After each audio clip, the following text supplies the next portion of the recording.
Dieu a placé les prêtres dans une position de mort afin de frayer aux enfants d'Israël une route vivante. Les prêtres furent les premiers à marcher dans l'eau et les derniers à en sortir. Ils représentent les vainqueurs de Dieu. Aujourd'hui, Dieu cherche une compagnie de personnes qui, à l'image des prêtres du récit biblique, marcheront dans l'eau, entreront dans la mort, accepteront la discipline de la croix, se tiendront sur le terrain de la mort en vue d'ouvrir une route vivante en faveur de l'Église. Si Dieu nous place dans la mort, c'est pour donner la vie aux autres. Les vainqueurs de Dieu sont les pionniers de Dieu. Ce n'est pas que les prêtres aient été capables d'accomplir quoi que ce soit, mais parce qu'ils portaient l'arche. Ils devaient descendre dans le lit du fleuve. Ainsi, nous devons laisser Christ, symbolisé par l'arche, être le centre de notre vie. Ayant revêtu Christ, nous entrons dans l'eau. Les pieds des prêtres sont tenus dans le lit du fleuve, l'arche sur les épaules. En demeurant dans la mort, ils ont élevé Christ. Le lit de la rivière est le lieu de la mort. Cet endroit n'est ni bien confortable, ni attirant, ni reposant. Ils n'étaient pas assis ou couchés, mais debout sur leurs pieds.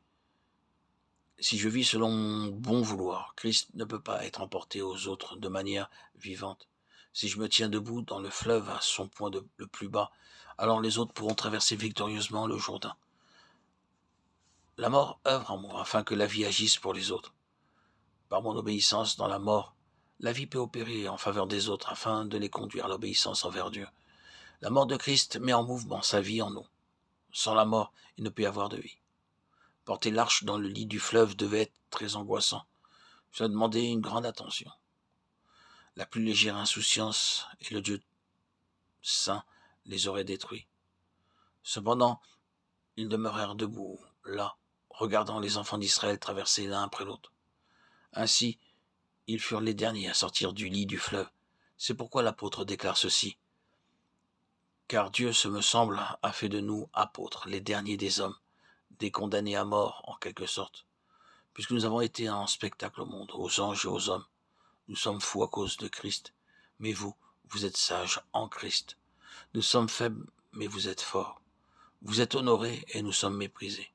Jusqu'à cette heure, nous souffrons la faim, la soif, la nudité, nous sommes maltraités, errants çà et là. Nous nous fatiguons à travailler de nos propres mains. Injuriés, nous bénissons, persécutés, nous supportons. Calomniés, nous parlons avec bonté. Nous sommes devenus comme les balayures du monde, le rébut de tous, jusqu'à maintenant. 1 Corinthiens 4, 9, 13. Il désirait que les autres croient à l'évangile, mais sans ces chaînes. Acte 26, 29. Oh, que chacun d'entre nous puisse s'interroger. Est-ce que je travaille pour une renommée? Est-ce que je travaille pour un gain?